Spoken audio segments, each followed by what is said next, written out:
Hello बच्चों, good morning. आज electrochemistry का 7वां वीडियो लेक्चर है और आज के इस वीडियो लेक्चर में हम लोग प्रीवियस क्लास में जितने भी थ्योरीज पढ़े हैं उसके आधार पे आज हम लोग क्वेश्चन का डिस्कशन करेंगे। बहुत सारे मैंने क्वेश्चन दिया था आपको असाइनमेंट का बनाने के लिए, तो हो सकता है आपसे बना हो, बहुत सारे बच्चे ऐसे भी होंगे जिनसे नहीं बना हो, तो मैं उन सारे क्वेश्चन का आज डिस्कशन करूँगा। साथ ही साथ कुछ ऐसे सवाल हैं आपके असाइनमेंट में जो कि आयनिक इक्विलिब्रियम चैप्टर से रिलेटेड है। तो समय के साथ बहुत सारे बच्चे उस आयनिक इक्विलिब्रियम के कॉन्सेप्ट को हो सकता है मे बी कि वो भूल गए होंगे। तो मैं क्या करता हूँ कि जो आयनिक का क्वेश्चन है, आयनिक इक्विलिब्रियम से जो रिलेटेड क्वेश्चन है, उस क्वेश्चन को कैसे अप्रोच करेंगे आयनिक इक्विलिब्रियम के कॉन्सेप्ट को लगा करके। तो मैं क्या करूँगा कि आयनिक इक्विलिब्रियम के कॉन्सेप्ट को मैं थोड़ा सा क्वेश्चन अप्रोच करने का तरीका मैं बदल करके मैं आपको सिखाऊंगा उस चीज़ को। तो किसी के साथ हम लोग कंटिन्यू करते हैं, ठीक है। सबसे पहले क्वेश्चन नंबर 29 असाइनमेंट का ही क्वेश्चन नंबर 29 में एक बार क्वेश्चन पहले पढ़ता हूँ, फिर उसके बाद हम लोग डील करेंगे, ठीक है। क्वेश्चन लिखा हुआ इज क्या 1.0 molarity H+ solution under H2SO4, ठीक है, eight 1 atm capable of oxidizing silver metal in the presence of 1.0 molarity silver plus ion, ठीक है। और E0 सिल्वर प्लस से सिल्वर का दिया हुआ 0.80 वोल्ट और E0 H+ से H2 प्लेटिनम बराबर दिया हुआ 0.01 वोल्ट, सॉरी 0.01। हालांकि अगर ये नहीं भी दिया रहता है तब भी आपको याद होना चाहिए कि standard reduction potential of hydrogen electron will be 0। तो ये 0 है, हालांकि ठीक है दिया हुआ है। चलिए क्वेश्चन समझते जरा। लिखा हुआ है कि क्या H+ आयन का जो सॉल्यूशन है, ठीक है, ये कैपेबल है किसके लिए? सिल्वर मेटल को ऑक्सीडाइज करने के लिए, सिल्वर मेटल को ऑक्सीडाइज करने के लिए in the presence of 1 molarity of silver plus ion. मतलब आप ऐसे समझो क्वेश्चन को कि आपको लगना चाहिए कि silver metal in the presence of 1 molarity of silver plus ion, मतलब एक ऐसा इलेक्ट्रोड है या कंपार्टमेंट है जिसमें सिल्वर प्लस आयन है और उस सिल्वर प्लस आयन में क्या डुबाया हुआ है? In the presence of silver metal, उसमें सिल्वर मेटल डुबाया हुआ है। सिल्वर आयन के सॉल्यूशन में सिल्वर मेटल डुबाया हुआ है। तो आपसे बोल रहा है कि H+ आयन का H+ आयन का 1.0 मोलरिटी जो सॉल्यूशन है वो क्या कैपेबल है, समर्थ है किस चीज को करने में? सिल्वर मेटल को ऑक्सीडाइज करने में। अर्थात सिल्वर मेटल का ऑक्सीडाइज हो तो सिल्वर मेटल को ऑक्सीडाइज करेगा। तो ऑक्सीडाइज कौन कर रहा है? H+ ऑक्सीडाइज करेगा किसको? सिल्वर मेटल को। तो अगर H+ आयन जो है वो अगर सिल्वर मेटल को ऑक्सीडाइज करेगा तो खुद क्या होगा? रिड्यूस होगा, खुद रिड्यूस होगा। तो आपसे पूछा है क्या वो समर्थ है? आपको समझाना है या बताना है कि क्या ये जो चीज है वो पॉसिबल है या नहीं है। तो आप कैसे बताओगे? ऑब्वियस एक सिंपल सवाल है, आप अच्छे समझो ऐसे कि आपको याद होगा कि हम आपको पढ़ाए थे अगर ई सेल, किसी भी सेल का अगर ई सेल पॉजिटिव है इसका मतलब वो वर्किंग सेल है। वर्किंग सेल है, स्पॉन्टेनियस प्रोसेस अपने आप हो रहा है ना, स्पॉन्टेनियस हो रहा है वर्किंग सेल। तो एक चीज बताओ, कोई भी सेल अगर स्पॉन्टेनियस है, इसे पॉजिटिव मतलब कि सेल स्पॉन्टेनियस है। सेल स्पॉन्टेनियस कब होगा? जब कोई एक प्रॉपर तरीके से ऑक्सीडाइज हो रहा हो और कोई एक प्रॉपर तरीके से रिड्यूस हो रहा हो। तो अगर मान लो कि हम जो हमारे पास इंफॉर्मेशन दिया हुआ है, इंफॉर्मेशन में क्या है? हमको स्टैंडर्ड रिडक्शन पोटेंशियल दिया हुआ है, तो ऑब्वियसली हम लोग सेल का कॉन्सेप्ट ही लगाएंगे। तो हम लोग करेंगे क्या कि अपने मन से सिल्वर वाला जो सिल्वर मेटल का जो है उसका हम लोग बना लेंगे एनोड। एनोड क्यों बनाएंगे? क्योंकि क्वेश्चन बोला गया कि क्या मेटल को ऑक्सीडाइज करना संभव है। तो हम लोग मेटल का चूंकि ऑक्सीडेशन कराना है तो मेटल को ऑक्सीडेशन कराने के लिए हमको क्या बनाना पड़ेगा? सिल्वर मेटल का हमको बनाना पड़ेगा एनोड। और जो H+ आयन है उसका क्या बनाना पड़ेगा आपको? Cathodic compartment. H+ आयन का कैथोडिक कंपार्टमेंट। और उसको बना करके हम लोग क्या करेंगे? उस सेल का ई से निकालने की कोशिश करेंगे। और अगर ई से निकल गया तो इसका मतलब ये हुआ कि कहीं ना कहीं उस सेल में सिल्वर मेटल ऑक्सीडाइज हो रहा है और H+ रिड्यूस हो रहा है। क्योंकि अगर H+ सिल्वर मेटल को ऑक्सीडाइज कर रहा है तो इसका मतलब हुआ कि H+ जिसको ऑक्सीडाइज करेगा खुद अपना रिड्यूस होगा और उसको ऑक्सीडाइज करेगा। सही है, तो देखते हैं जरा हम लोग। तो हम लोगों को क्या करना पड़ेगा? पहले अपने मन से एक सेल बनाना पड़ेगा जिसमें सिल्वर का ऑक्सीडेशन कराएंगे, मतलब सिल्वर का हम लोग एनोड बनाएंगे और H+ का हम लोग कैथोड वगैरह बनाएंगे। चलिए देखते हैं जरा। तो सेल रिप्रेजेंटेशन क्या होगा? बढ़िया से सेल रिप्रेजेंटेशन क्या होना चाहिए? क्वेश्चन के अकॉर्डिंग सिल्वर सॉलिड है ना, सिल्वर वर्टिकल लाइन Ag+, ये एक्वस, ये सॉल्ट बेस और H+ सॉल्यूशन। तो H+ इसमें रिडक्शन होना चाहिए। तो H+ से क्या बनेगा? H2 gas.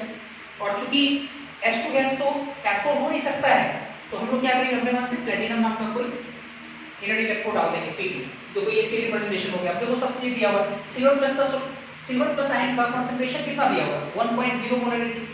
H plus ion का कंसंट्रेशन कितना दिया हुआ है, 0.1 मोलरिटी। Sorry 1.0 molarity. और H2 का प्रेशर कितना दिया हुआ, 180, ये दिया हुआ। तो आप इस सेल का ई सेल निकालिए। अगर ई सेल पॉजिटिव आ गया, इसका मतलब कहीं ना कहीं H प्लस जो है वो सिल्वर को ऑक्सीडाइज कर रहा है। यही तो करना है अपने को। लगाते हैं जरा, नाउ ई सेल बराबर half cell plus half cell लगाते हैं।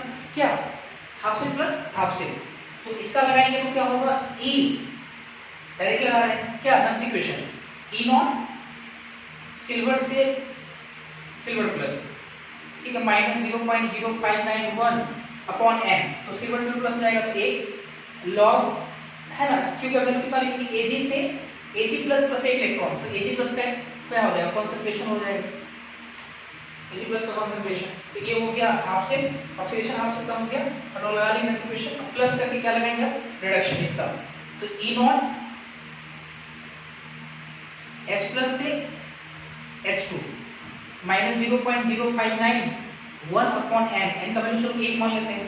तो क्या लगाएंगे, लॉग, बढ़िया से लॉग, तो H प्लस से H प्लस प्लस एक इलेक्ट्रॉन, अब बराबर क्या होगा, हाफ H2। तो हाफ H2 मतलब कि हाइड्रोजन जो गैस होगा उसका क्या लेंगे, पार्शियल प्रेशर ऑफ हाइड्रोजन की पावर कितना, half, divided by H plus का कंसंट्रेशन की पावर 1, उसकी पावर 1। अब देखा सर बढ़िया से देखना है, मैं वैल्यू दिखा रहा हूँ बढ़िया से। ये वाला वैल्यू 0 होगा, थोड़ा समझो अच्छे से, ये वाला वैल्यू 0 होगा। क्यों 0 होगा, क्योंकि लॉग Ag प्लस का कंसंट्रेशन है, और Ag प्लस का कंसंट्रेशन कितना, 1, तो लॉग 1 का वैल्यू कितना होता है, 0, मतलब ये वाला टर्म आपका कितना हो गया, 0 हो गया। अच्छा, E नॉट H प्लस से H2, standard reduction potential of hydrogen electrode, ये भी 0 होता है।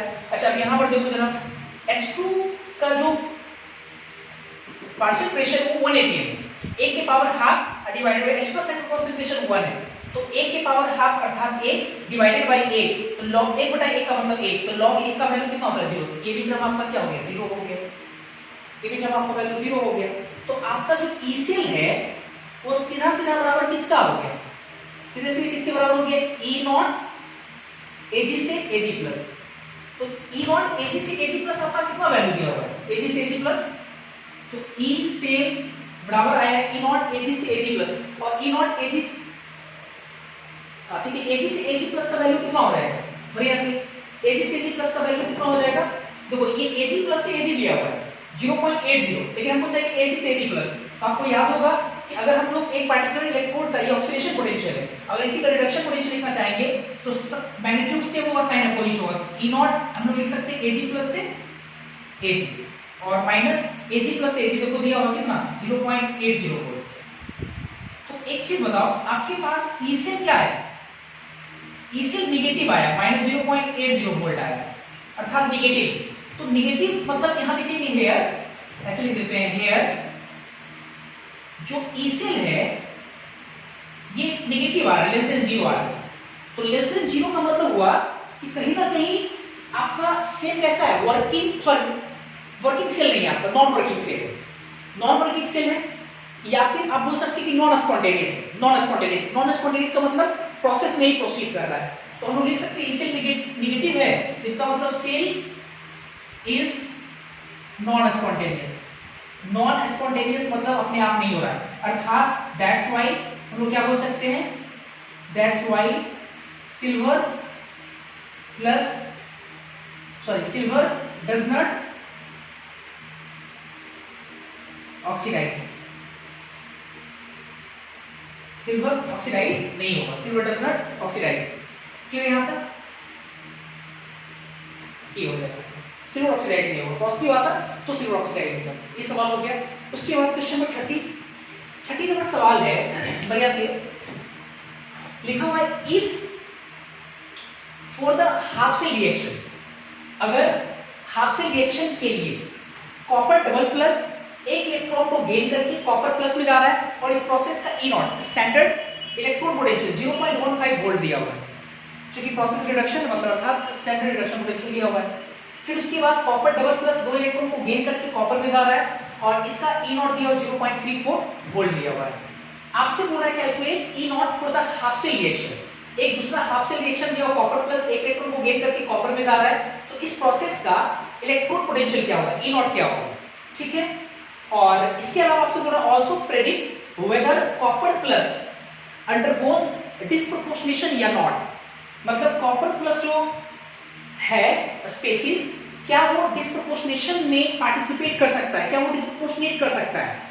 तो मैं इसका आंसर दो तरीके से दूंगा। पहला तरीका ये, अगर मैंने आपको पढ़ाया है एसपीडीएफ ब्लॉक एलिमेंट्स उसकी प्रॉपर्टीज जो भी पढ़ाए होंगे मैंने, तो उसमें हम कॉपर के बारे में जरूर डिस्कस किए होंगे कि कॉपर प्लस जो है वो हाईली अनस्टेबल होता है और यही कारण है कि कॉपर प्लस जो है डिस्प्रोपोर्शनेट कर जाता है, ये मैंने पढ़ाया था। तो आंसर तो एक लाइन में समझ आना चाहिए कि कॉपर प्लस डिस्प्रोपोर्शनेट करेगा, लेकिन इसमें आपको साबित करना है, बताना है कि डिस्प्रोपोर्शनेट करेगा या नहीं करेगा, इलेक्ट्रोकेमिस्ट्री के माध्यम से, इलेक्ट्रोकेमिस्ट्री के डेटा के अकॉर्डिंग आपको साबित करना है, ठीक है। देखते हैं इसकी तरफ। अच्छा, सबसे पहला चीज ये देखते हैं, ठीक है, ये हम बाद में लोग देख लेंगे। पहला क्वेश्चन सॉल्व करने की कोशिश करते हैं कि हाफ सेल जो ये दिया हुआ कॉपर प्लस एक इलेक्ट्रॉन गेन करके कॉपर में जा रहा है, इसका हमको निकालना है इलेक्ट्रोड पोटेंशियल निकालना है। तो आप ऐसे समझो ना, दो हाफ सेल का इलेक्ट्रोड पोटेंशियल दिया हुआ है और तीसरे हाफ सेल का इलेक्ट्रोड पोटेंशियल पूछा गया है। तो मैंने जो आपको क्वेश्चन अप्रोच करने का तरीका सिखाया था उसी के अकॉर्डिंग हम लोग काम करेंगे। आपको याद होगा, दो हाफ सेल को जोड़ेंगे एक अनदर हाफ सेल मिलेगा, या दो हाफ सेल को हम किसी तरह से अगर ऑपरेट करेंगे और एक अनदर हाफ सेल मिलेगा, तो उस पर हम लोग कैसे काम करते हैं, ये मैंने आपको जरूर सिखाया। हालांकि एक तरीका नहीं, दो तरीका मैंने वहां सिखाया।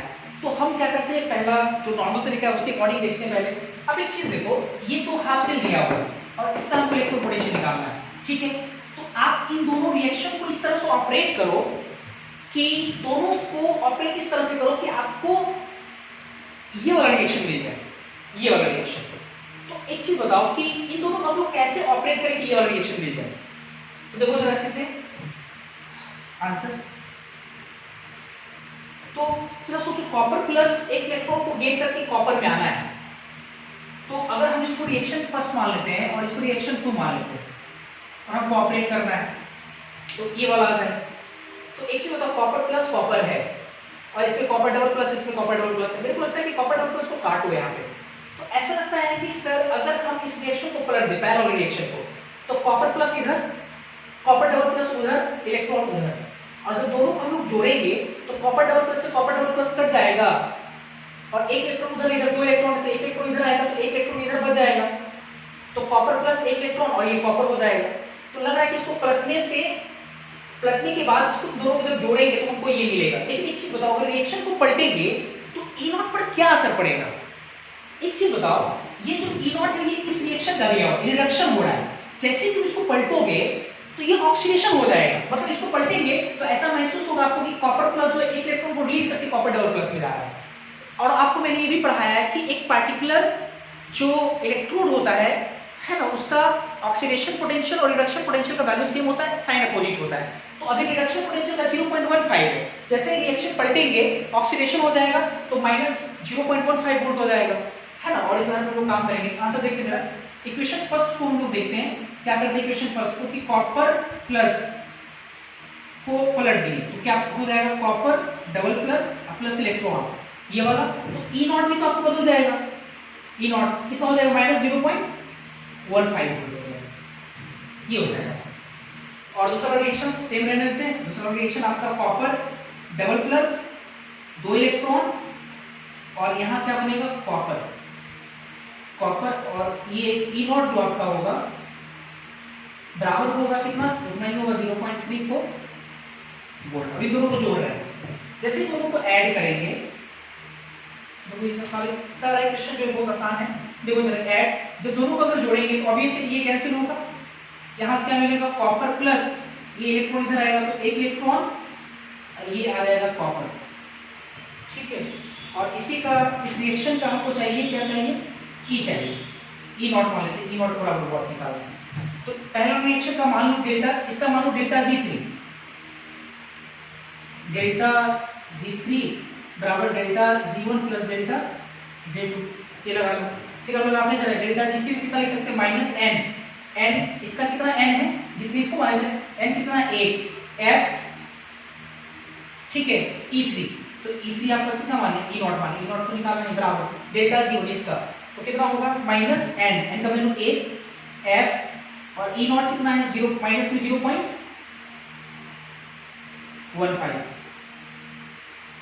Plus plus delta G, delta G जो ये आपका है तो माइनस एन 2 एफ और ई नॉट कितना है 0.34। इसको सॉल्व करना है अपने को से, तो माइनस एफ तो कॉमन लेके कट जाएगा, तो ये आपका सीधा सीधा यहाँ से ई नॉट बराबर कितना निकलेगा, ये ई नॉट माइनस 0.15 और ये कितना हो जाएगा आपका प्लस में 0 सॉरी गुना होगा 34 दूनी 78 सॉरी 68 0.68 तो आपका देखो यहाँ पर कितना आ जाएगा ई नॉट बराबर आएगा सॉरी 68 होगा ना, तो घटाएंगे कितना आएगा 3 0.3 और ये कितना 6 में से 1 गया तो 5, ये आपका आंसर आ गया। एक तो ये तरीका है, एक अल्टरनेटिव मेथड भी है जो मैंने आपको बोला था कि सर्किट बना के इस लॉ लगाओ। तो पहले ऐसा करो कि आप यहाँ पे इसको पहले नोट करो, थोड़ा सा इसको आप लोग पहले नोट करो, ये पहला सवाल हम इसको मिलाने जा रहे हैं, आप लोग स्क्रीनशॉट ले लेना इसमें, ठीक है, इसको हम मिटा रहे हैं। अब इसी क्वेश्चन का क्वेश्चन 30 का हम अल्टरनेटिव मेथड बनाने जा रहे हैं, एक दूसरा तरीका बताने जा रहे हैं।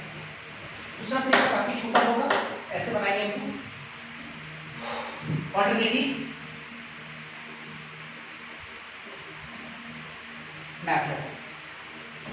सर्किट का हिसाब किताब करेंगे, आपको याद होगा रिएक्शन या कॉपर डबल प्लस एक इलेक्ट्रॉन को गेन करके कॉपर में जाना है, काफी आसान है सर्किट बनाना और हेस लॉ के अकॉर्डिंग काम करना बहुत आसान है। तो कॉपर डबल प्लस पहला रिएक्शन किस में जाना है, कॉपर में जाना है, कॉपर में लेके चलेंगे कॉपर प्लस में, ऑब्वियसली एक इलेक्ट्रॉन का ट्रांसफर हो, ये भी दिख रहा है आपको, और कॉपर डबल प्लस कॉपर में जा रहा है और 2 इलेक्ट्रॉन का गेन हो रहा है। तो कॉपर डबल प्लस मान लो कॉपर में मान लो यहाँ कॉपर है, तो कॉपर डबल प्लस जब कॉपर में जा रहा है तो कितना इलेक्ट्रॉन का ट्रांसफर हो रहा है, 2 इलेक्ट्रॉन। और आपसे पूछा है कि कॉपर प्लस एक इलेक्ट्रॉन को गेन करके कॉपर में जा रहा है तो कितना इलेक्ट्रॉन, देखो कॉपर प्लस एक इलेक्ट्रॉन को गेन करेगा, देखो ये कॉपर प्लस एक इलेक्ट्रॉन को गेन करेगा, ये देखो गेन किया और कॉपर में गया। इस प्रोसेस का आपसे ई नॉट पूछ रहा है कितना होगा, इसका ई नॉट कितना दिया हुआ, कॉपर डबल प्लस से कॉपर प्लस में जाने का दिया हुआ 0.15 वोल्ट, कॉपर डबल प्लस से कॉपर में जाने का 0.34 वोल्ट, 0.34 वोल्ट।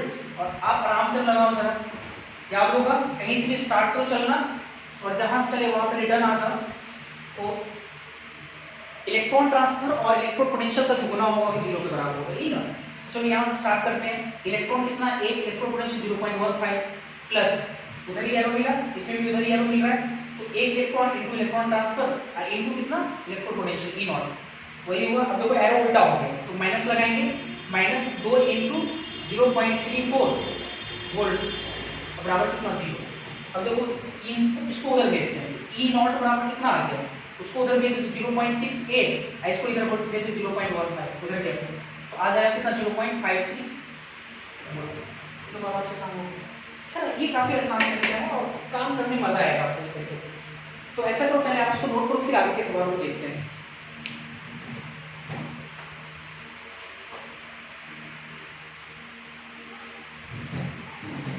अभी जो क्वेश्चन नंबर मैंने जो 30 नंबर क्वेश्चन जो मैंने डिस्कस किया था उसमें हम एक पार्ट छोड़ दिए, ठीक है। वो पार्ट क्या था, पूछा जा रहा था आपसे कि 30 में कि अंडरगोज डिस्प्रोपोर्शनेशन और नॉट, क्या कॉपर सिंगल जो प्लस है कॉपर प्लस वो डिस्प्रोपोर्शनेशन में भाग ले रहा है या नहीं ले रहा है। तो देखते हैं जरा। देखो जो पहला जो रिएक्शन है, पहला जो कॉपर डबल प्लस एक इलेक्ट्रॉन को गेन करके कॉपर प्लस में जा रहा है, और दूसरा जो आपका है कॉपर डबल प्लस 2 इलेक्ट्रॉन को गेन करके जो कॉपर में जा रहा है। अब ऐसा समझो, पहले डिस्प्रोपोर्शनेशन का मतलब क्या होता है, मैंने आपको पढ़ाया होगा कभी डिस्प्रोपोर्शनेशन, डिस्प्रोपोर्शनेट, ये सब क्या है, रेडॉक्स रिएक्शन का एक टाइप है। वैसा रेडॉक्स रिएक्शन जिसमें सेम स्पेसीज, एक ही स्पेसीज ऑक्सीडाइज भी हो रिड्यूस भी हो, तो उसको हम लोग बोल सकते हैं क्या कि डिस्प्रोपोर्शनेट करता है, मतलब उस रिएक्शन को डिस्प्रोपोर्शनेशन रिएक्शन कह सकते हैं। तो आपसे पूछा कि क्या कॉपर प्लस जो है सिंगल प्लस ये डिस्प्रोपोर्शनेट करता है, अर्थात कॉपर जो सिंगल प्लस है एक बार हायर ऑक्सीडेशन स्टेट में जाए और एक बार लोअर ऑक्सीडेशन स्टेट में जाए। ऐसा कोई रिएक्शन जिसमें एक बार copper single plus higher oxidation state में, एक बार लोअर ऑक्सीडेशन स्टेट में, एक बार ऑक्सीडेशन एक बार रिडक्शन हो। और अगर ऐसा होता है तो माना जाएगा कि कॉपर प्लस जो है वो डिस्प्रोपोर्शनेट कर रहा है। और ऐसा होता है ये कौन बताएगा? ये आपको बताएगा इलेक्ट्रोड पोटेंशियल, इलेक्ट्रोड पोटेंशियल या उस रिएक्शन का पोटेंशियल बताएगा। अगर उस रिएक्शन का पोटेंशियल पॉजिटिव है तो इसका मतलब ये हुआ कि वो काम अपने आप हो रहा है ना, स्पॉन्टेनियस हो रहा है। तो हम बोल सकते हैं वहां पे कि कहीं ना कहीं कॉपर सिंगल प्लस डिस्प्रोपोर्शनेट कर रहा है। और अगर कॉपर सिंगल प्लस वाला जो रिएक्शन लिखेंगे और अगर मान लो कि उस रिएक्शन का जो पोटेंशियल है अगर निगेटिव है तो इसका मतलब कहीं ना कहीं वो नॉन स्पॉन्टेनियस है। आपको समझ में आ रहा है क्या बोलना चाह रहे हैं? तो एक बार देखते जरा।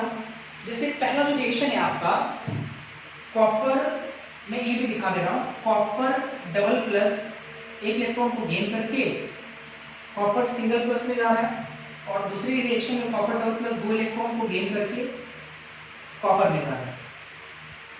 आपको तो पूछा है इसका दिया हुआ है 0.15 और इसका ई नॉट दिया हुआ है 0.34 वोल्ट दिया हुआ है। देखो जरा कॉपर प्लस देखते जरा, देखो इस रिएक्शन को पहले पलटते हैं। इस वाले रिएक्शन जैसे ही पलटोगे, जैसे ही पलटेंगे इसको हम लोग copper plus copper double plus plus एक इलेक्ट्रॉन, तो इस प्रोसेस का ई नॉट कितना हो जाएगा -0.15, ठीक है। और चूंकि जो दूसरा रिएक्शन है वो कॉपर डबल प्लस दो इलेक्ट्रॉन को गेन करके कॉपर में जा रहा है, इसमें दो इलेक्ट्रॉन, इसमें सिंगल इलेक्ट्रॉन है। चूंकि हमको रिएक्शन लिखना है तो इलेक्ट्रॉन को काटना पड़ेगा, तो इसमें हम लोग 2 से मल्टीप्लाई करते हैं। जैसे 2 से मल्टीप्लाई करेंगे तो अभी ऐसे इसमें भी 2 से मल्टीप्लाई करना पड़ेगा, 2 से मल्टीप्लाई करना पड़ेगा। तो ये कितना हो गया 2 कॉपर सिंगल प्लस, ठीक है, ये 2 copper double plus plus 2 electron, ठीक है। इस वाले के लिए ई नॉट कितना हो गया -0.30 वोल्ट। ऐसा क्यों करें समझ में आ जाएगा आपको। और पहले से कॉपर डबल प्लस दो इलेक्ट्रॉन को गेन करके कॉपर में जा रहा है और इसका ई नॉट दिया हुआ है 0.34 वोल्ट दिया हुआ। अब दोनों को जोड़ते हैं, जोड़ेंगे तो ये दोनों कैंसिल हो जाएगा और कॉपर जो 2 है 2 कॉपर सिंगल प्लस, ये 2 कॉपर सॉरी 2 नहीं कॉपर डबल प्लस, एक कॉपर डबल प्लस किधर है, उधर 2 है, उधर या तो एक copper double plus plus copper, देखो इसमें जा रहा है। और इस वाले सेल का सेल पोटेंशियल कितना होगा ई नॉट, अगर आप निकालोगे तो मेरे को लगता है कि अगर हम निकाले इसका तो कितना आएगा, पॉजिटिव ही आएगा। आप चेक करो निकाल के पॉजिटिव आएगा ग्रेटर देन 0, और ग्रेटर देन 0 का मतलब ये हो कि बाकी भी देखो कॉपर सिंगल प्लस एक बार जा रहा है कॉपर डबल प्लस में, देखो ऑक्सीडेशन भी हो रहा है, और कॉपर सिंगल प्लस भी जा रहा है कॉपर में, देखो घट रहा है, रिडक्शन भी हो रहा है, सेम चीज ऑक्सीडाइज रिड्यूस हो रहा है उससे, और इसका पोटेंशियल जो है वो कहीं ना कहीं पॉजिटिव, इसका मतलब अपने आप हो रहा है। कहीं ना कहीं हम बोल सकते हैं कि कॉपर सिंगल प्लस इस प्रकार से डिस्प्रोपोर्शनेट कर रहा है। तो ये थोड़ा सा बचा हुआ था, आप देख लीजिएगा इसको। नेक्स्ट आते हैं क्वेश्चन पे। नेक्स्ट सवाल हमारा है क्वेश्चन नंबर हमने लिया 34 में कह रहा है कि calculate the equilibrium constant for the reaction Fe plus copper sulphate, reversible का sign, iron sulphate plus copper, और 25 डिग्री सेल्सियस दिया टेम्परेचर और गिवन ई नॉट Fe सेटिकेबल प्लस 0.44 वोल्ट और ई नॉट कॉपर से कॉपर डबल प्लस 0.337 वोल्ट दिया हुआ है। कॉपर से कॉपर डबल प्लस, कॉपर से कॉपर डबल प्लस, एक मिनट कुछ गलती हो गई क्या, कॉपर से कॉपर डबल प्लस 34, कॉपर से कॉपर डबल प्लस ठीक तो है, नहीं माइनस लिखना है सर, माइनस लिखना है सर, क्योंकि मुझे इसलिए पता चला क्वेश्चन में क्या गड़बड़ है, क्योंकि मैंने आपको एक बार कॉपर का स्टैंडर्ड रिडक्शन पोटेंशियल मैंने पढ़ाया था कि रिडक्शन पोटेंशियल स्टैंडर्ड वो होता है, रिडक्शन पोटेंशियल 0.34 होता है, तो 4 और चूंकि ये ऑक्सीडेशन है ना पोटेंशियल, इसलिए माइनस होना चाहिए, मुझे लगा है। अब देखिए जरा, तो ये कितना डेटा दिया हुआ है, आपसे इक्विलिब्रियम कांस्टेंट पूछ रहा है। आपको याद होगा कि इक्विलिब्रियम कांस्टेंट अगर है तो इक्विलिब्रियम पे डेल्टा जी जीरो होता है, अर्थात ईसीएल जीरो होता है और क्यू के बराबर होता है। उस तरह से जो आपका इक्वेशन आता था आपको याद होगा, लॉग के टू डी एम बराबर कितना होता था, के टू डी एम क्यों हो जाता था नीचे में आपका 0.059, हाँ तो आपका कितना हो जाएगा, एन से मल्टीप्लाई होगा तो N E not cell divided by 0.059, ये फॉर्मूला था आपका, ठीक है। एन आपका कितना इलेक्ट्रॉन ट्रांसफर हो रहा है, E not cell, standard cell potential क्या है और बाकी सब तो आप लोग जानते हैं, और यहाँ से ए टू डेम को निकालना है। तो चलो देखते हैं एन कितना इलेक्ट्रॉन का ट्रांसफर होगा। देखो ये रेडॉक्स रिएक्शन दिया हुआ, सेल रिएक्शन मतलब रेडॉक्स रिएक्शन, इसमें आयरन देखो 0 से +2 में जा रहा है, अगर देखोगे तो कॉपर भी देखो +2 से 0 में जा रहा है। तो ऑब्वियस है आयरन ऑक्सीडाइज हो रहा है, 0 से 2 प्लस में ऑक्सीडाइज हुआ, तो ऑक्सीडेशन प्रोसेस में कितना इलेक्ट्रॉन ट्रांसफर, 2 इलेक्ट्रॉन ट्रांसफर। अब इसमें देखो कॉपर का रिडक्शन हो रहा है, कॉपर 2 + 0 में जा रहा है, 2 इलेक्ट्रॉन ट्रांसफर, तो नेट इलेक्ट्रॉन ट्रांसफर 2 हो गया, तो n का वैल्यू कितना हो गया आपके लिए यहाँ पे 2 हो गया। ई नॉट सेल, अब ई नॉट सेल अगर निकालना है तो ई नॉट सेल आप याद करो, ई नॉट सेल अगर निकालना है तो रिडक्शन पोटेंशियल टर्म्स में कैथोड का रिडक्शन पोटेंशियल माइनस एनोड का रिडक्शन पोटेंशियल, ऑक्सीडेशन पोटेंशियल के टर्म्स में एनोड का ऑक्सीडेशन पोटेंशियल माइनस कैथोड का ऑक्सीडेशन पोटेंशियल। ऑक्सीडेशन रिडक्शन में तो ऑक्सीडेशन जिस पे हो रहा है, जिसका रिडक्शन हो रहा है, ऐसे हम लिखते थे तो है। तो यहाँ पे एक चीज बताओ कि आयरन का ऑक्सीडेशन हो रहा है और कॉपर का क्या हो रहा है, रिडक्शन हो रहा है। तो इससे एक चीज तो ये पता चल गया कि आयरन का एनोड है क्योंकि ऑक्सीडेशन हो रहा है, तो आयरन का हम लोग क्या लिखेंगे, oxidation potential plus reduction potential. Iron का ऑक्सीडेशन पोटेंशियल कितना है 0.44, ये ऑक्सीडेशन पोटेंशियल है, आयरन डबल से सिंगल सॉरी 0 से डबल प्लस आ रहा है। अब प्लस में रिडक्शन पोटेंशियल किसका, कैथोड का, तो देखो कैथोड, अच्छा एक सेकंड रुक जाओ, ये ऑक्सीडेशन पोटेंशियल दिया हो तो मान लो ऑक्सीडेशन पोटेंशियल टर्म्स लिखेंगे तो एनोड का ऑक्सीडेशन पोटेंशियल अब माइनस कैथोड का ऑक्सीडेशन पोटेंशियल, तो माइनस में 0.337, ठीक है, डिवाइडेड बाय 0.0591, ठीक है, माइनस माइनस प्लस हो गया, जोड़ेंगे तो 7 4 3 7 7, 0.77 into 2 डिवाइडेड बाय 0.0591, गुना करेंगे तो 7 × 14 के 4 हासिल 1, 14 × 15 5 हासिल 1, 14 × 15 तो 1.554, ये 0.0591, थोड़ा सा अप्रोक्सीमेट करते हैं कि इसको 1.6 मान लेते हैं, ठीक है, और इसको मान लेते हैं 0.06 मान लेते हैं। ये 10 मान में 0 कैसे कर देंगे, यहाँ पे दशमलव को तो 60/6 होगा, नहीं सॉरी 160/6, 2 3 6 80, 3 को काटेंगे तो 3 × 6 3 लगभग देखो मानते हैं 3 × 6 20 है, 3 7 21, 7 मान लेते हैं लगभग, हालांकि 7 होगा नहीं, मैं आंसर के करीब पहुंच आ रहा हूँ। तो लॉग के क्यूबियम, अब देखो लॉग के क्यूबियम बराबर 27 आ रहा है, तो लॉग के क्यूबियम 27 को क्या 10 के पावर सॉरी 27 को क्या हम लोग लॉग 10 के पावर 27 लिख सकते हैं लगभग, हालांकि यहाँ पे देखो आपको याद हो रहा है अप्रोक्सीमेट कर रहे हैं, और जैसे कंपेयर करेंगे, कंपेयर करने पे तो आपका इक्विवेलेंट के इक्विवेलेंट कितना आ जाएगा, इसके ऑर्डर में आ जाएगा 10 के पावर 27 के ऑर्डर में, हालांकि आंसर के करीब होगा, आंसर एग्जैक्टली नहीं होगा क्योंकि कहीं ना कहीं हम यहाँ पे अप्रोक्सीमेशन किए, तो आपका आंसर 10 के पावर 27 या 10 के पावर 26 के ऑर्डर में होगा, आसपास में होगा, तो आप चेक कर लेना। हालांकि देखो एक मैं बात बताता हूँ कि लॉग का जरूरत बहुत है आपको केमिस्ट्री में, तो मैं क्या करता हूँ कि कुछ दिनों में, ठीक है, हालांकि आपको जो नेक्स्ट चैप्टर आपके केमिकल काइनेटिक्स उसमें तो लॉगरिथम का काफ़ी ज़्यादा यूज भी है, तो मैं कोशिश करूंगा कि इस सप्ताह या अगले सप्ताह में हम एक छोटा सा 15 से 20 मिनट का एक वीडियो बना देते हैं जिसमें कैसे हम लोग लॉगरिथम टेबल देखेंगे, ये मैं आपको उस वीडियो के माध्यम से आपको सिखा दूंगा।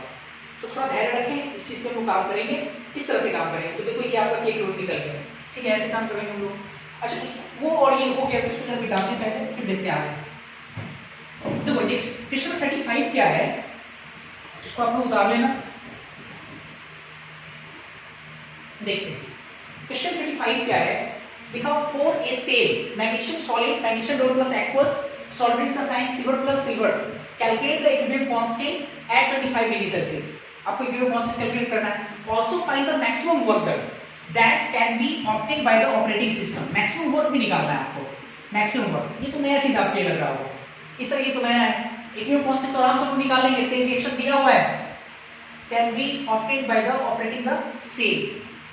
लगता है क्वेश्चन अधूरा है, कुछ तो होना चाहिए और, हालांकि लगता है मैंने उतारा नहीं क्वेश्चन 35 में। हाँ बिल्कुल, तो वो ई नॉट ऐसे लगता है होगा, ई नॉट मैग्नीशियम से magnesium double plus, sorry magnesium double plus से मैग्नीशियम माइनस में 2.37 वोल्ट, और एक से दिया ई नॉट सिल्वर से, सॉरी सिल्वर प्लस से सिल्वर 0.8 वोल्ट। ये दो चीज और दिया हुआ, ठीक है, इतना दिया हुआ इंफॉर्मेशन। और आपसे बोल रहा है कि इक्विलिब्रियम कांस्टेंट निकालने के लिए पहले पार्ट पे और दूसरे पार्ट पे मैक्सिमम वर्क डन। पहला पार्ट तो बड़ा आसान है, कैसे काम करेंगे हम लोग, एट इक्विलिब्रियम, इक्विलिब्रियम पे याद करो लॉग के इक्विलिब्रियम का जो वैल्यू होता है वो n माइनस वगैरह नहीं, n ई से सॉरी ई नॉट से डिवाइडेड बाय 0.0591, यही होता है। n देखते हैं कितना है, n बढ़िया से देखना है जरा। अब देखो क्या मैग्नीशियम जो है 0 से 2 में जा रहा है, ठीक है, तो ऑक्सीडेशन में इलेक्ट्रॉन ट्रांसफर कितना हो रहा है 2, लेकिन रिडक्शन में सिल्वर प्लस 1 प्लस से 0 में जा रहा है, 1 इलेक्ट्रॉन ट्रांसफर हो रहा है। तो नेट इलेक्ट्रॉन का जब आप ट्रांसफर निकालोगे तो आपको नहीं लगता कि 2 इलेक्ट्रॉन का नेट ट्रांसफर होगा, क्योंकि रिडक्शन में उतना इलेक्ट्रॉन गेन होना चाहिए जितना कि ऑक्सीडेशन में रिलीज हुआ है। तो 2 से मल्टीप्लाई करोगे तो 2 इलेक्ट्रॉन आपका कटेगा, तो इसका मतलब n का वैल्यू कितना हो गया 2, तो n का वैल्यू आपका हो गया 2 ई नॉट से। देखो ई नॉट से आराम से निकल जाएगा, क्योंकि आपको ऑक्सीडेशन रिडक्शन का स्टैंडर्ड रिडक्शन पोजीशन दिया हुआ है। देखो ये भी आपका रिडक्शन, ये भी रिडक्शन है, तो रिडक्शन के टर्म्स में आप याद करो, रिडक्शन के टर्म्स में कैथोड का रिडक्शन, कैथोड, और कैथोड किसका बना हुआ, सिल्वर का बना हुआ है, तो सिल्वर का देखो ये लिखेंगे 0.8, अब माइनस एनोड का रिडक्शन, एनोड आपका ये है, तो ये कितना हो जाएगा -2.37 डिवाइडेड बाय 0.0591। थोड़ा सा आप लोग लॉगरिथम टेबल या कैलकुलेटर की मदद से आपको कैलकुलेट इसको कर लेना, आपका आंसर जरूर आएगा। और मैं कह भी रहा हूँ 2-3 क्लास में मैं आपको कुछ दिनों में मैं आपको लॉगरिथम टेबल सिखा दूंगा कैसे देखते हैं हम लोग। अगेन फिर देखते हैं सेकंड पार्ट, ये तो हो गया पहला पार्ट, ऐसे हम निकालेंगे equilibrium. Second part maximum work done आपसे पूछ रहा है, can be obtained by the operating cell. Cell के द्वारा जो मैक्सिमम वर्क डन हो रहा है वो कितना हो रहा है। आप याद करो कि जो मैक्सिमम वर्क डन होता है ना वही होता है Gibbs free energy change. Gibbs free energy change कैसे, इसको मैं समझाता हूँ आपको। आपको याद होगा कि अगर मैंने आपको थर्मोडायनेमिक्स पढ़ाया था तो थर्मोडायनेमिक्स में एक बार जब हम आपको फ्री एनर्जी पढ़ा रहे थे तो फ्री एनर्जी दो तरह का था, एक आपका हेल्महोल्ट्ज फ्री एनर्जी, एक आपका गिब्स फ्री एनर्जी था। तो गिब्स एनर्जी का जो मैंने डेफिनेशन पढ़ाया था वो यही था कि मैक्सिमम जो वर्क डन होता है या यूजफुल जो इलेक्ट्रिकल वर्क डन होता है सेल के द्वारा, उसी को हम लोग क्या बोलते हैं, गिब्स एनर्जी चेंज। आपको याद होगा, हालांकि कुछ दिन पहले भी हम लोग कैलकुलेट किए थे कि मेंशन किए थे कि decrease in Gibbs energy change is the measurement of electrical work या यूजफुल वर्क या maximum work done by the operating system. तो कहीं ना कहीं आपसे डेल्टा जी पूछ रहा है, तो डेल्टा जी हम लोग जानते हैं, डेल्टा जी नॉट बराबर कितना -NF ई नॉट से ये होगा, n का वैल्यू 2, f का वैल्यू 96,500 और ई नॉट से जो आप यहाँ से निकालोगे वो आएगा, ई नॉट से कितना हो जाएगा 2 पे यहाँ का गलती देखिए, ई नॉट से कितना होगा 0.8, ये माइनस सॉल्व करना पड़ेगा 2.37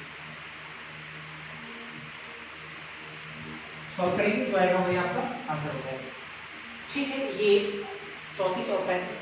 इसके बाद फिर देखते हैं हम लोग, उसको आप लोग नोट करें पहले तेजी से।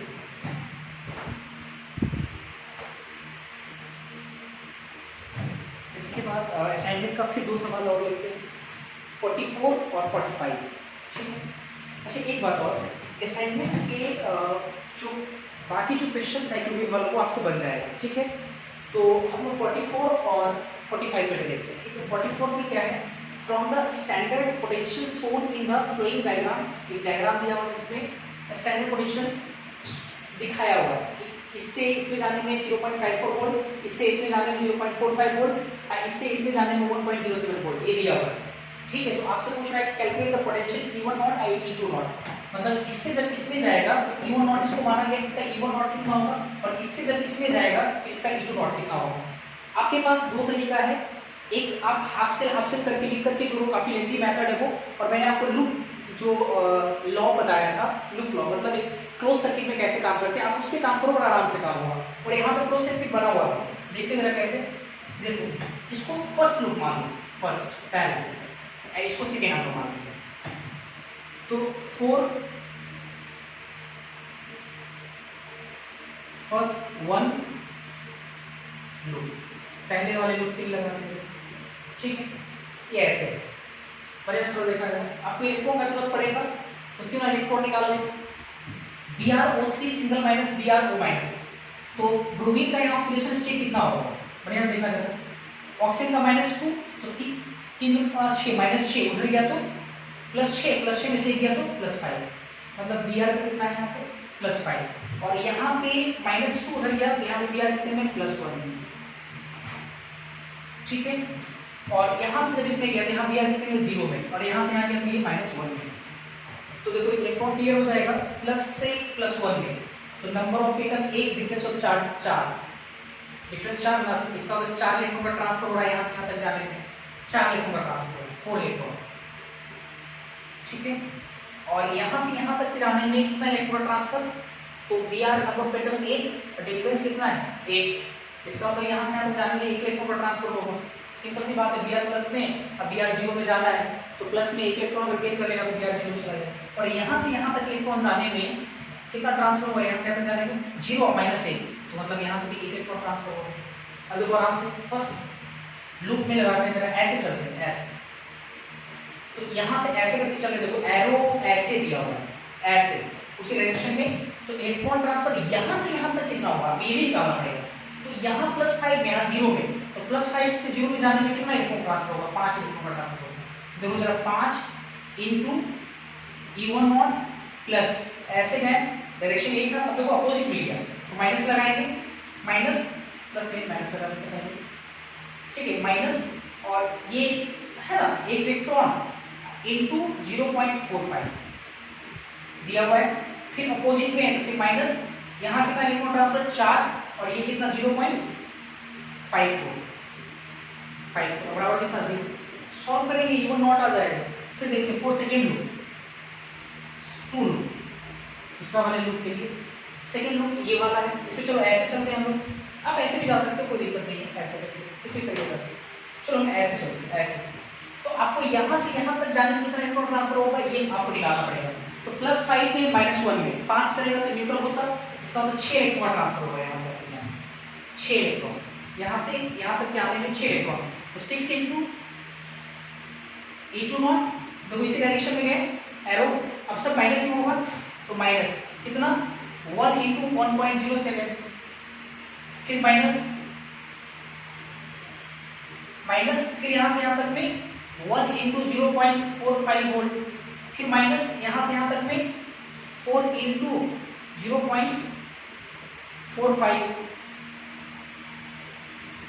बराबर से, ऐसे करके वो काम करिए, फिर आपको एक बार आंसर मिला है, देखें इसके बाद देखते हैं क्वेश्चन 45, और यहाँ से जो क्वेश्चन 45 में क्या है, लिखा है कि फॉर द रिएक्शन, एक रिएक्शन दिया हुआ है, 4 मोल एल्युमिनियम सॉलिड प्लस 3 मोल O2 गैस प्लस 6 मोल H2O प्लस 4 मोल OH माइनस, रिवर्सिबल का साइन 4 मोल एल्युमिनियम OH का होल 4 पे सिंगल माइनस, ये बन रहा है, और इस रिएक्शन का E नॉट से 2.73 वोल्ट दिया हुआ, खाली क्वेश्चन दिया हुआ, अगर छोटा भी है तो आप एक बार देख लेना क्वेश्चन, क्या क्या क्वेश्चन, 2.73 वोल्ट दिया हुआ है E नॉट से, और फिर आपसे बोल रहा है कि इफ डेल्टा GF नॉट, आपको याद होगा F जो लगाते हैं हम लोग सबस्क्रिप्ट फॉर्म में, उसका मतलब होता है फॉर्मेशन, तो standard gives you energy formation, OH minus आएगा -1.57 किलोजूल पर मोल, ठीक है, -157 किलोजूल पर मोल दिया हुआ है, फॉर्मेशन किसका OH माइनस आएगा, एंड फिर फॉर्मेशन दिया हुआ वाटर का -237.2 किलोजूल पर मोल, और आपसे बोल रहा है कि फॉर्मेशन बताइए एल्युमिनियम OH का होल 4 पे सिंगल माइनस का फॉर्मेशन कितना होगा, फॉर्मेशन कितना होगा, तो एक चीज ऐसे देखो ना, ये रिएक्शन है इसका फॉर्मेशन पूछ रहा है, इसका फॉर्मेशन दिया हुआ है और इसका फॉर्मेशन दिया हुआ है, ठीक है, करेक्ट, यही चीज दिया हुआ है। कैसे काम करें? तो ये जो सवाल है ना आपका थर्मोकेमिस्ट्री का सवाल है।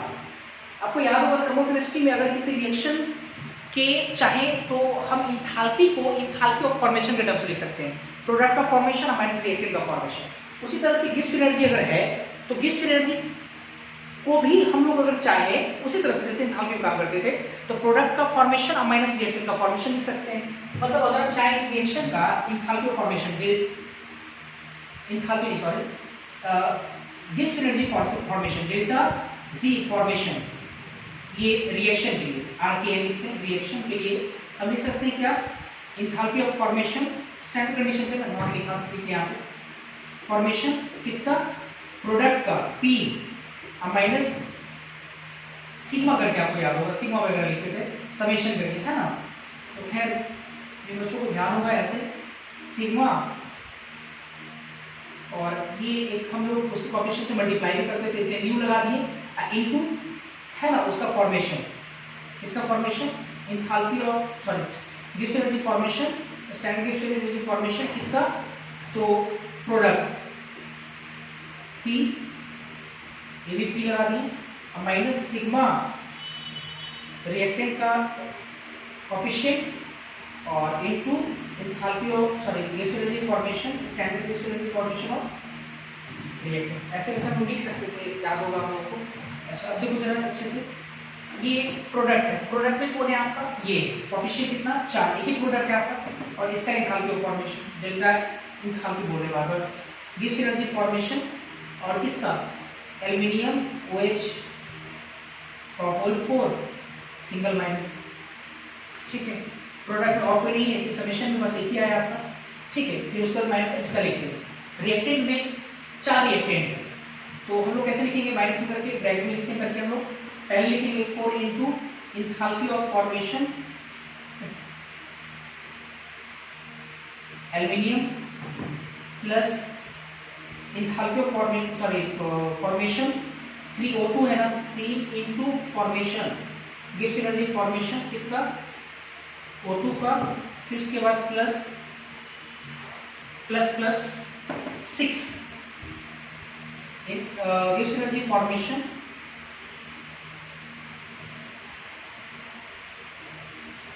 ठीक है H2O plus 4 gives energy formation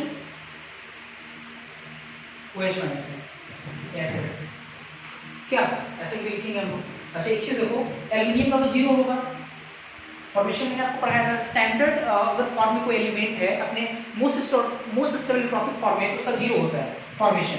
देखो O2 का भी 0 होता है इसलिए नहीं दिया होगा, इसका 0 नहीं होगा क्योंकि इसका दिया हुआ है और इसका भी 0 नहीं होगा। अच्छा इसका देखो कितना हमको निकालना क्या है, हमको ये निकालना है, तो ये भी तो पता होना चाहिए। तो इस रिएक्शन का डेल्टा गिब्स एनर्जी जो देखिए स्टैंडर्ड कंडीशन को उसको हम चाहे वैसे भी लिख सकते हैं -n F और E नॉट से बराबर कितना आ गया, ये 4, एक आपको निकालना ही है standard Gibbs energy formation of aluminium hydroxide ऐसे लिखो और बाकी सबका वैल्यू कितना दिया माइनस में लगा दिए यहाँ पे माइनस और ब्रैकेट के अंदर ये तो 0 हो गया, ये भी 0, ये आपका है तो कितना है 6 इनटू वाटर का आपका कितना है H2 का कितना है -237.2 plus 4 into OH minus ion का दिया हुआ है -157 तो -157 आपको थोड़ा कैलकुलेट करना पड़ेगा, इसको देख लेना जरा। ये तो इधर का ये सारा टर्म आपको पता गुणा करना, आपको ये निकालना है, ये तो निकालना ही है तो अब इसका वैल्यू पता होना चाहिए। तो -n F E नॉट से तो E नॉट भी से दिया हुआ है। अच्छा n कितना होगा, इलेक्ट्रॉन ट्रांसफर कितना हो रहा है, अब देखो एल्युमिनियम है कितना में 0 में, यहाँ एल्युमिनियम कितने में +3 में, अगर आप निकालोगे तो एक एल्युमिनियम +3 में जाने के लिए 3 इलेक्ट्रॉन को रिलीज करना, 4 इलेक्ट्रॉन 4 के 12, ठीक है 4 के 12 तो ये 12 इनटू F 96,500 और E नॉट से कितना है 2.73 इनटू 2.73 अब बराबर में 4 इनटू बाकी जो है अपना एज इट इज लिख लेना और यहाँ से ये वाला कैलकुलेट हो जाएगा, बस कैलकुलेशन करना है आराम से वो निकल जाएगा आपको 45। फिर इसके बाद एक क्वेश्चन और लिखते हैं हम लोग, इसको पहले तेज नोट करेंगे आप लोग।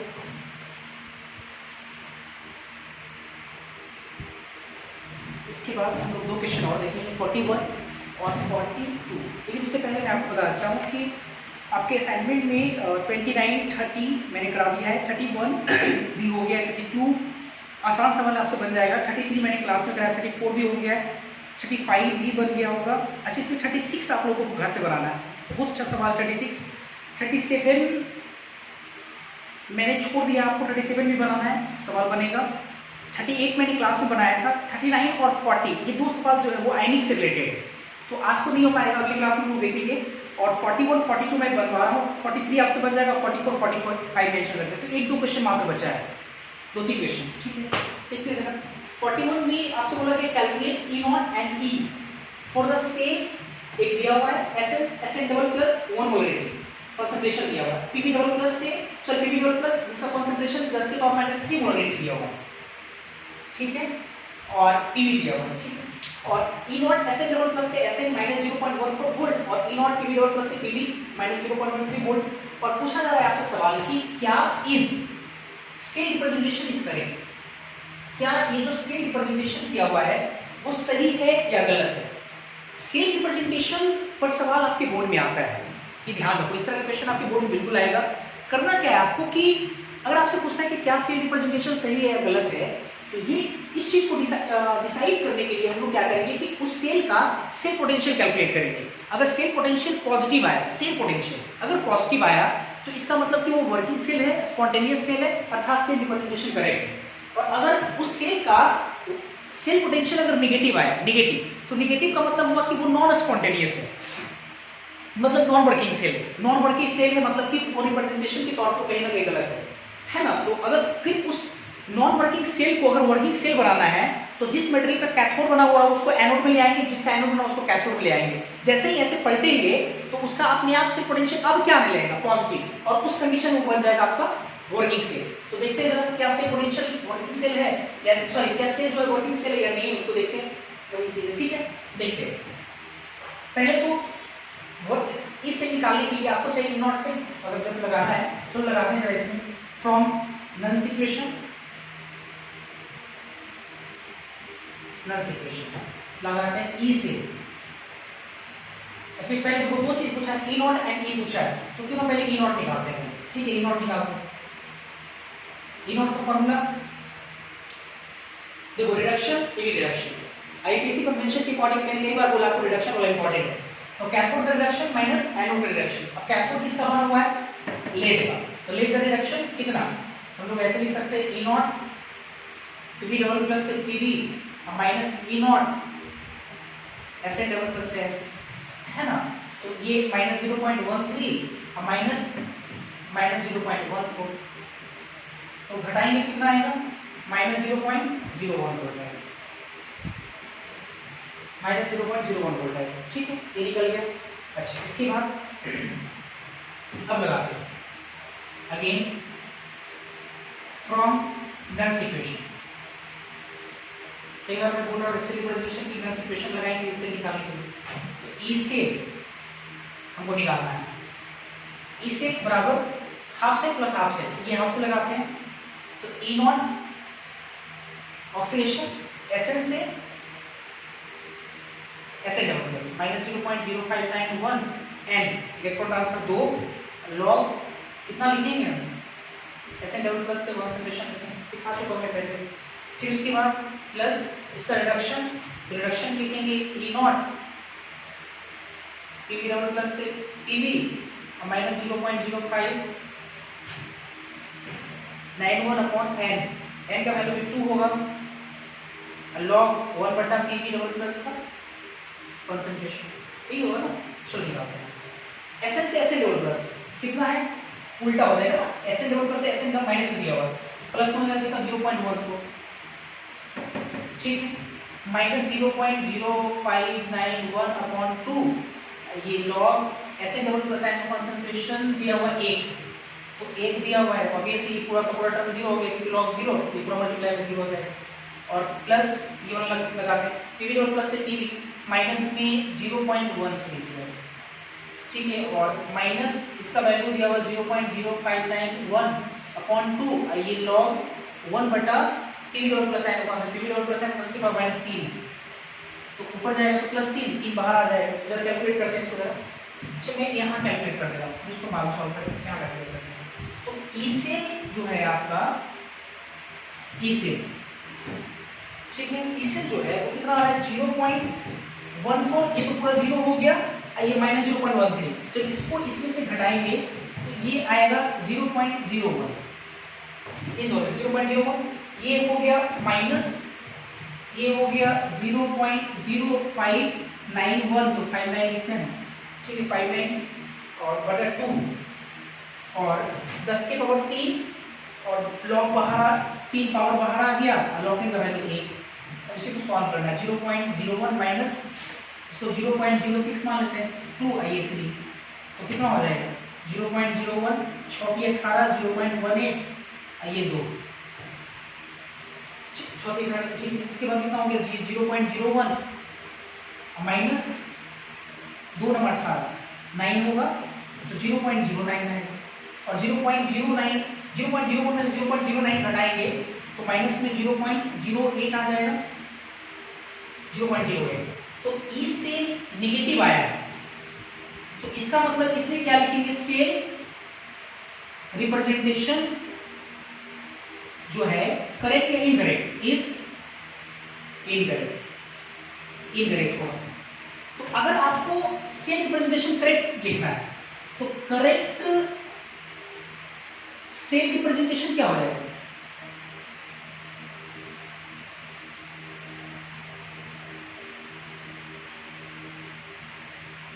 करेक्ट सेल रिप्रेजेंटेशन क्या हो जाएगा, बस पलट देना है, जिसका कैथोड बना उसका एनोड है, जिसका एनोड उसका कैथोड, तो इस उधर चला जाएगा, तो इसका मतलब पीबी डबल प्लस 10 की पावर -3 मोलरिटी सॉल्व दिस, इसका क्या बना लेंगे कैथोड, तो रिडक्शन होता है Sn डबल प्लस 1 मोलरिटी, ऐसे ये आपका सेल रिप्रेजेंटेशन सही हो गया। तो ऐसे करके आपको बोर्ड में सवाल आते हैं, तो आप पहले इसको प्लीज स्क्रीनशॉट लेकर जल्दी इसको नोट करो, फिर हम उस क्वेश्चन को देखते हैं। तो स्क्रीनशॉट ले लियो आपको, चलो उस क्वेश्चन को देखते हैं जरा।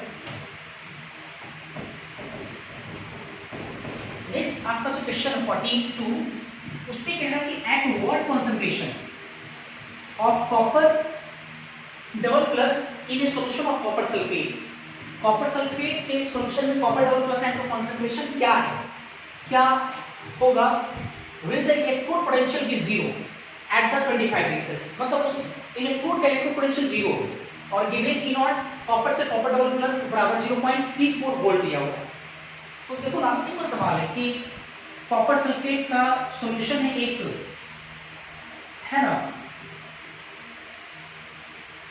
कॉपर सल्फेट, इसमें कॉपर डबल प्लस आयन का कंसंट्रेशन कितना होना चाहिए ताकि उसका इलेक्ट्रोड पोटेंशियल 0, तो हम लगाते हैं नल्स इक्वेशन, लेकिन फ्रॉम जो नल्स इक्वेशन लगाएंगे ये सेल नहीं है आपका, किसमें लगाएंगे हाफ सेल, तो हाफ सेल के लगाएंगे तो ई से तो लिखेंगे नहीं, सिर्फ ई लिखेंगे, ई बराबर कितना ई नॉट, कॉपर से कॉपर डबल प्लस है, मान रिडक्शन ही निकालना आपने को, तो है ना पहले में इलेक्ट्रोड पोटेंशियल 0 दिया है, तो कॉपर से copper double plus minus 0.059 1/n, n 2 और लॉग लगाएंगे तो क्या हो जाएगा, कॉपर डबल प्लस आयन का कंसंट्रेशन ये हो जाएगा क्या, और ये बोला जा रहा 0, ये 0, तो copper double plus ion concentration इसको 0 कर दी, 0 बराबर ई नॉट कितना है 0.34, हालांकि कॉपर से सॉरी ना कॉपर से copper double plus minus 0.34 volt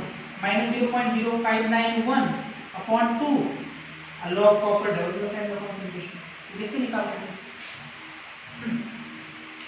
इसको इधर लाएंगे 0.34 प्लस में माइनस में 0.06 लिख देते हैं सीधा 2 log copper double plus ion concentration, ये दो इससे अगर मान लो सर इसको काट देते हैं, ये 0.03 द्वितीय अच्छी, तो यहाँ पे कितना है लॉग माइनस में 0.34 डिवाइडेड बाय 0.03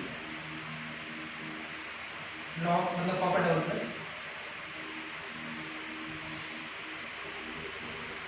ठीक, तो ये कितना आ जाएगा 10 कैंसिल हो जाएगा, तो लॉग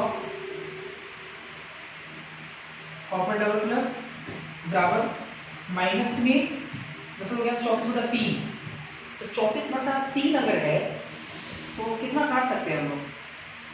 34/3 अगर है तो 3 एकम 3 और फिर कितना हो गया 4 बचा, फिर 3 एकम 3